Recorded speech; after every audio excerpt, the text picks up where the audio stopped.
Welcome in, collective, for this new moon in Virgo. Happy birthday to any Virgos that we might have out there. Once again, I was being called to do 3 different spreads, therefore we have 3 different decks of cards and 3 different corresponding stones. We have cleansed the space, cleared the decks. We have asked that any of your angels, ancestors, benevolent beings, divine creators, whoever you might subscribe to most of this time, join us in providing messages that are in the best and the highest good that aligns with your most ideal timeline, the timeline that we're in and living right here and now on this beautiful earth.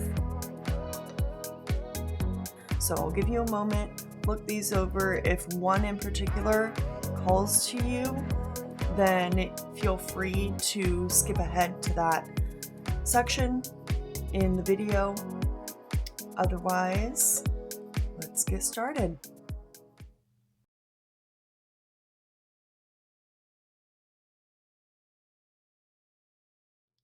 Okay, deck 1. If you were called to this deck or the stone of Amazonite,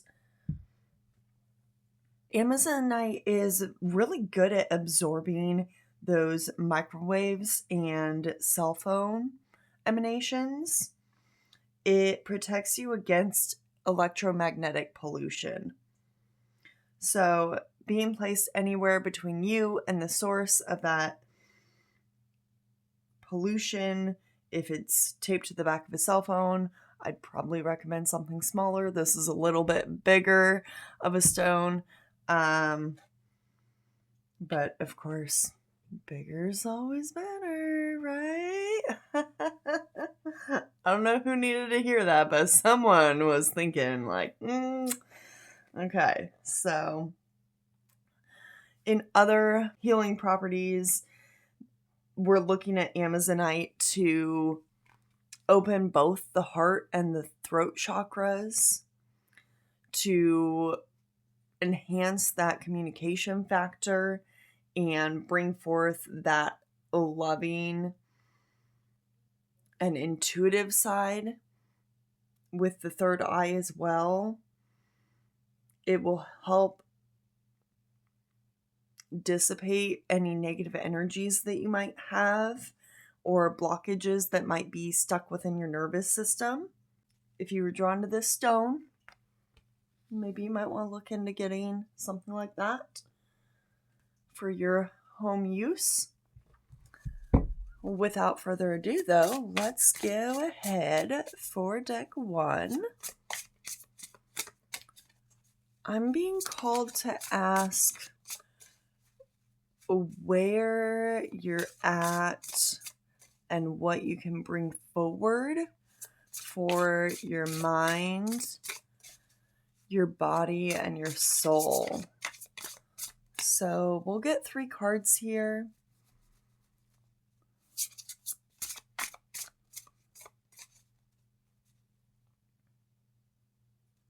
What is the collective needing to know about their mind at this time?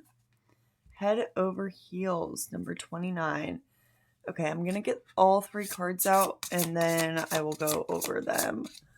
How about for the body, please, for deck 1?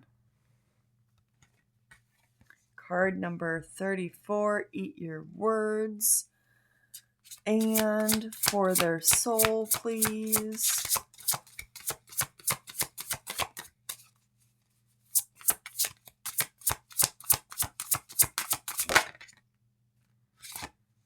Number 21, Siren Song.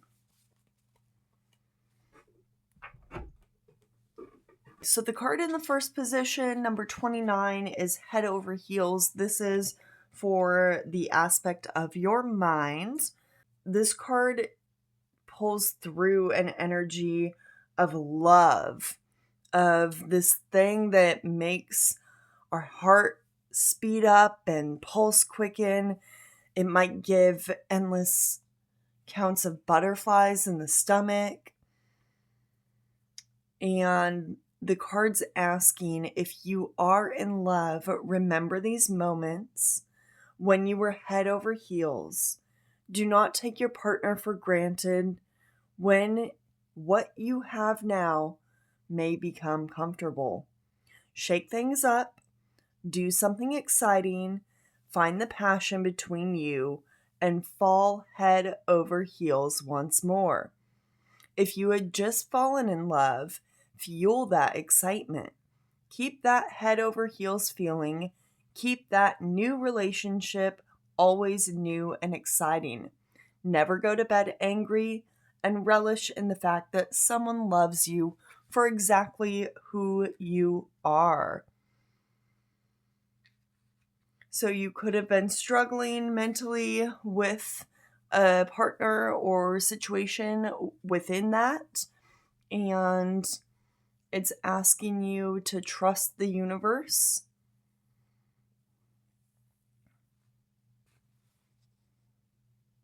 I'm getting love is forever.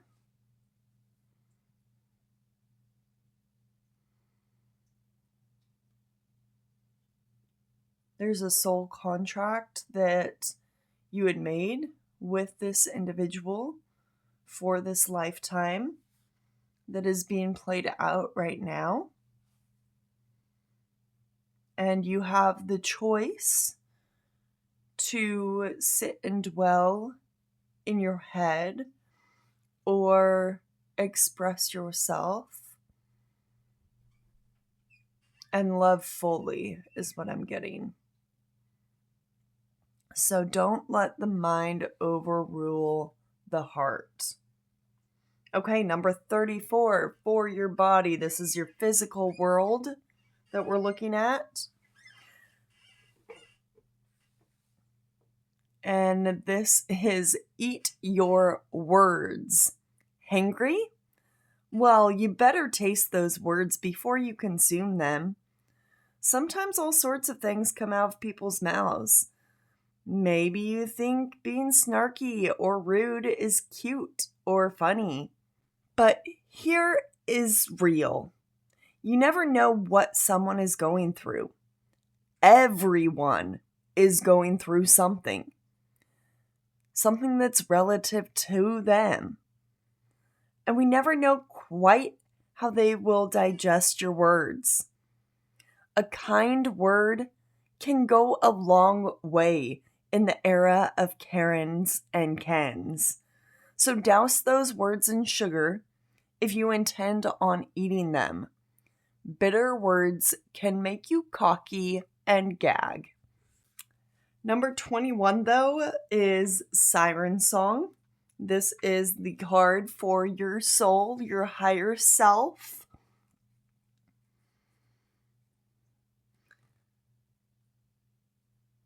It could also be linked to spirituality here. But the lure of the siren song. It beckons you in and calls you with the promise of beauty, treasure, and magic. But not everything is as it seems. Before you followed the call, make sure you know where it is you are going or what it is that you are agreeing to. Most of the time, if something seems too good to be true, it is. Ask questions, educate yourself, seek that knowledge before you jump headfirst into something. If you have a gut reaction or a little voice in your head, or just a moment of second guessing something, then lean into that. Ask yourself, why am I feeling this? Is it because of a past trauma? Or is it your intuition telling you that this might not be all it's cracked up to be? Whether it is a purchase, a situation, or a human interaction, just take a moment to really think about what you are doing before you do it. Know exactly what it is you are getting into, because it could save you a lot of time and energy in the long haul. Beautiful messages, deck one. Let's see. We are going to get one closing message. What do they need to know, hear, see, or feel most at this time? We have card number 25. It is the Shield of Crystals. And it reads, I am loved and protected. Gather at least 9 small crystals of any type you like. Place them in a cloth on your lap. Then place your hands on top and think about being strong and powerful. Think about your favorite things or places and give these thoughts to the crystals. Imagine them glowing with this energy you have given them. Now that they are charged up, you can place them all around your room or house, or even bury them in the boundaries of your garden. This creates a magic shield of good vibes for you. I love that for you. If this is where we depart, thank you so much. Coming up next is deck 2.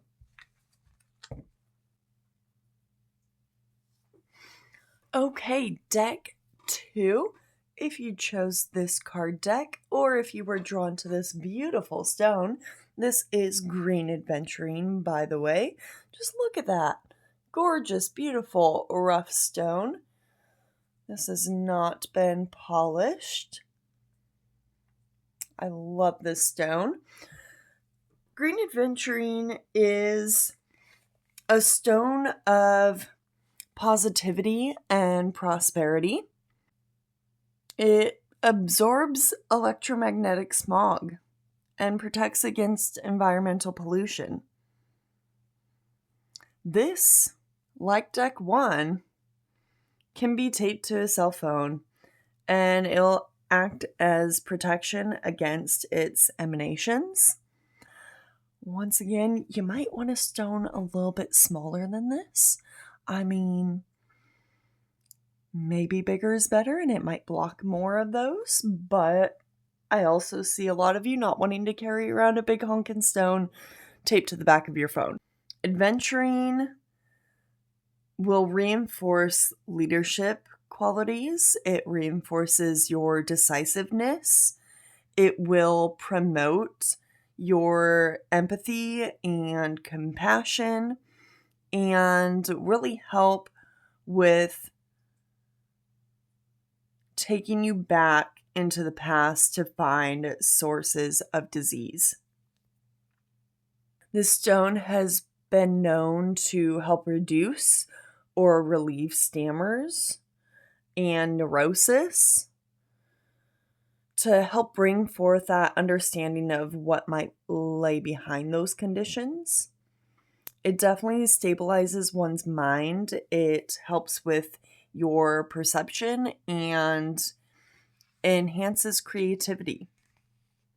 Green Adventurine specifically is known as a comforter. It's known as a healer of the hearts and a stone that harmonizes. It will bring things back into control and is very helpful in those potentially malignant conditions.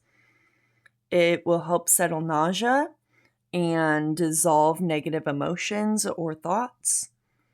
And it's just all around a great healer to help bring in some emotional calm and just generalized well-being.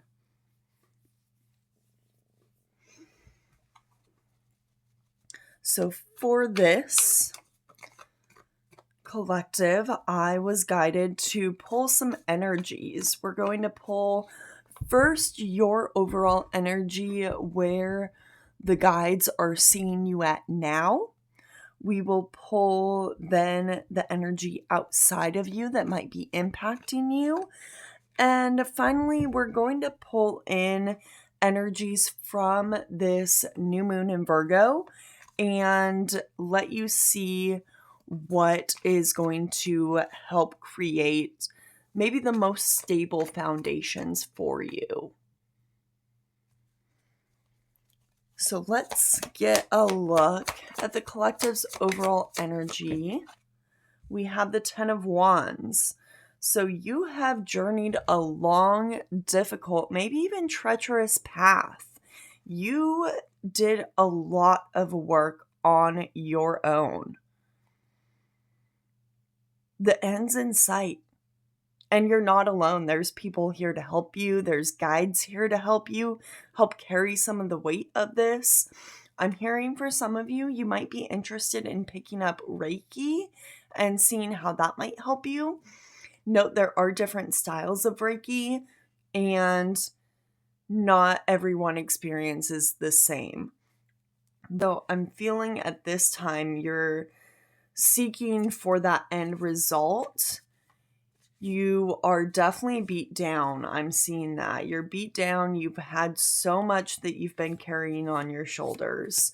So let's see what this outside energy is that might be impacting you most at this time. Okay, we have King of Wands. No surprise, we are just exiting Leo season, which is what the King of Wands stands for and represents. It is a card of great strength and courage. You might have some leaders around you and present in your day-to-day life. If not, this could also be some ideas that others around you are having, which could be super successful, like ultra successful. It's very creative. That flame, that wand, that's a creative fire. It's success and timelessness. It's charismatic and just has this obsession with a life that's well lived. So dancing around this energy, you can feel that passion surrounding you. It might push you to the edges of epic success. Maybe you're involved with someone else who's an entrepreneur and you're helping with this and you are just soaking it all up. It's this soul-inspired action. It's unleashing things that they might have inside of them completely unapologetically, because they're in a pursuit to be great, to be stellar, and they're working on grounding these big visions, but they can't do it alone. They need help. They need your help, perhaps. They're hoping to find the bigger picture with it. They're maybe inviting you to see what they're seeing, to see if their passion is something that's fueled enough by their heart to find this empire of light together. Now, I'm not saying that this has to be someone who's starting a business. This could also be in a relationship, someone who's eager and excited for a new step or a new change in life. But they're definitely having that fiery, like deep-seated passion and courage to proceed and go forward. And they're by your side through it. Okay, I like that. I really do. Let's see what these stable foundations might be for this collective to embrace during this new moon in Virgo. What can they embrace most to put in their little foundational base? Three of Wands. This is another great card. It is energy that has manifested and waiting for the results of your action. It has patience. It has an understanding of your ambitions. You know that there's continuous improvements that can be made, but you're moving in the right direction. You're seeing progress. You have been doing the work. You have been planning. You have been seeing. You have been learning and watching for the signs that this dream of yours is on the way. Because you know what? The signs are everywhere. Literally everywhere. The amount of signs that we actually take note of and recognize are so minute compared to how many your guides in the universe are throwing out towards you. So take pride in the progress that you've made. Take pride for your past efforts, which created that momentum. You are moving through energy that you've created in the past. You are here. You are ready. You are waiting. And this is a milestone that you can recognize as success. The work isn't over. There's always more to be done. Know that you're heading in the right direction. You'll see your big waves coming in soon. And when they arrive, you might not know exactly how to handle those, but you will be ready to learn. So look for that new client, new relationship, some lucky break. The arrival's imminent. You can be expectant and optimistic because you know deep down that your dream, it's on its way. I love that. Okay, we're going to get one closing card for the collective, please. What do the guides need deck 2 to know most at this time? We have card number 9. Build a fairy house. There's magic everywhere. Oh my gosh, I love that. I want to build a fairy house. Oh, that sounds like so much fun. Can I come? Let's build it together. Okay, so number 9. You can build a special house for the fairies in your garden with building blocks, cardboard boxes, or wooden glue. If this is a kid, or if you have kids, you might want to do this project with them, because this card specifically says to do this if you have an adult to help you. So if this isn't an instance where you have little ones that might, be willing to do a fun little project with you, then maybe this is your inner child asking you, hey, let's do something fun and creative. Let's spark something here. Fairies love bright and glittery things, so don't forget to decorate it well. Place your house in a spot near a tree or bushes in your garden and leave a gift of sweets or fruit. Say, thank you for being here. I hope you will love your new house. Keep an eye on the house and add little presents every so often. I love that. Give back to the universe, right? Beautiful energy. Oh my gosh. Okay, I can't even. If this is where we leave each other, thank you so much. If you're sticking around, let's go ahead and get out deck 3. Deck 3. If you were drawn to this deck of cards, or maybe you were drawn to this beautiful stone crystal, it's called Cavansite. It is a beautiful, this one in particular has been tumbled, so it's got a little bit of this sheen to it, but it's actually this blue little dot here. If I hold it up, This is the Cavansite, so maybe that's what you were drawn to. But it is pretty easy to obtain. It's a stone of purification and regeneration. It can help facilitate these conscious journeys of astral travel, past life exploration, and even karmically with this stone, trauma can be reframed at the source so that it doesn't manifest in your present day. Of course, you want to use that in presence of an experienced past life therapist. Placed on the third eye, it can stimulate channeling and metaphysical awareness.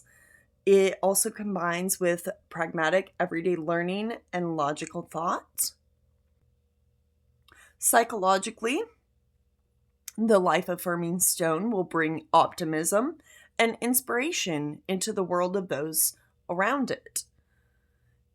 It sparks self reflection and helps one to go deep within to the root of the destructive behavior or ingrained thought process and patterns to enable you to comfortably, in your physicality, encourage your own self-respect. Mentally, it can help you think before you act, or combining both logic and intuition, it can show you how to work through those problems and will assist you in communicating all that you've seen. As we know, blue is the throat chakra, so it is also associated with the throat. It can help facilitate endorphin release and the conductivity of electrical impulses around the body. So it enhances that feel-good bit about cellular healing. It's also a protective stone, so it can shield a healer or the past life therapist during a session. So if that's something that you're actually doing in your job or passion, hobby, I'm not sure what to call it. Everyone's going to have a slightly different view of it, but it can help you sensitize and instill that appreciation of the beauty that's all around. It's also been said to help with migraines and fragmented DNA. Fun fact. Okay, I'm not going to go too much further into this stone. Let's go ahead and get into the cards. We have 3 different cards in this deck. I'm curious what's going to pop out.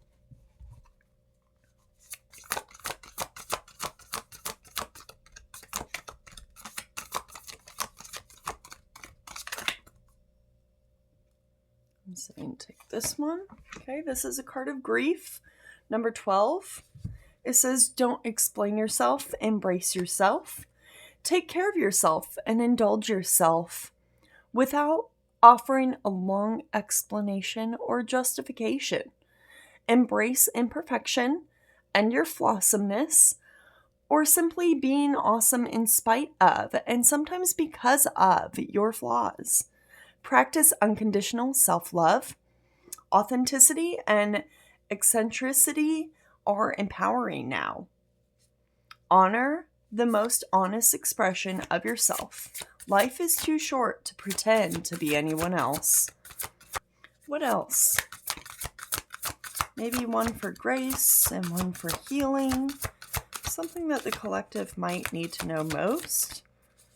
Doesn't have to be, though. Could also be new cards of...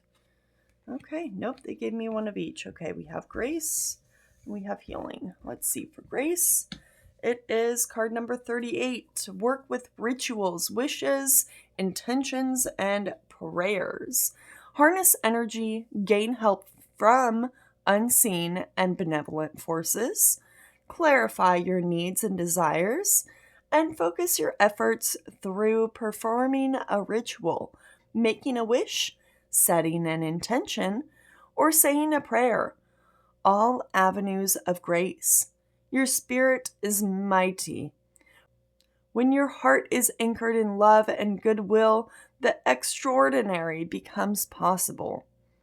And for the card of healing, we have card number 44. Pursue joy and pleasure. If you've encountered moments of joy and pleasure during your healing process, allow those priceless occasions when pain feels lessened.